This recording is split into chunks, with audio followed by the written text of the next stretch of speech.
Baka hindi ka physically tired. Baka mental exhaustion na yan. Have you ever felt like kahit hindi naman ganun kadami yung ginawa mo sa araw-araw is feeling mo pagod na pagod ka na?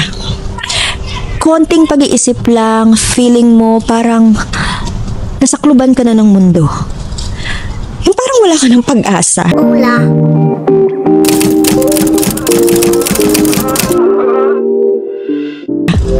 Baka hindi ka physically tired. Baka mental exhaustion na yan. Mental exhaustion happened when your brain overworked.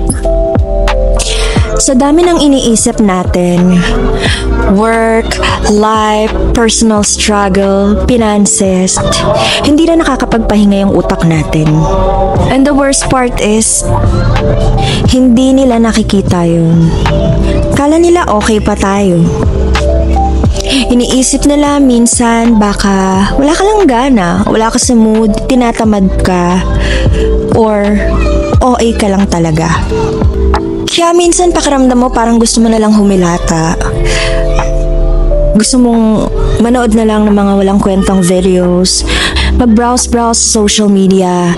At yung malala pa is yung, alam mo yung natutulala ka na lang sa kawalan. Go. Pero wait, paano nga ba natin malalabanan to? I have some cheat tips for you guys na nag-work sa akin, so baka mag-work din sa inyo. Breathe in, breathe out. This practice works on me all the time.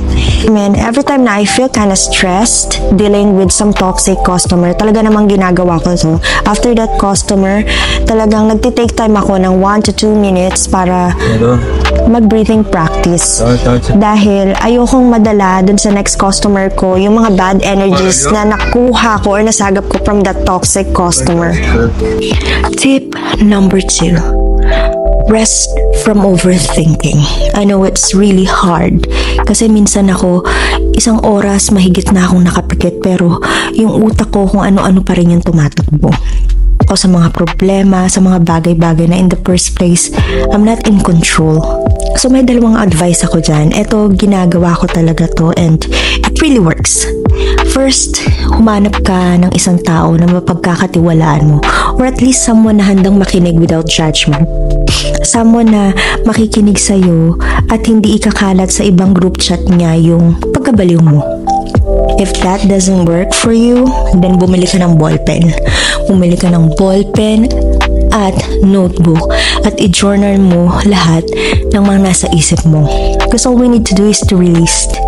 Once na nailabas mo na sa utak mo yung mga unspoken thoughts na gumagana dyan, talaga namang magaan sa pakiramdam. At unang-una sa lahat, tandaan mo, hindi ikaw si Siri at lalong-lalong hindi ikaw si Google na kaya mong solusyonan agad-agad yung mga katanungan sa isip mo. Tip number 3. Prioritize rest.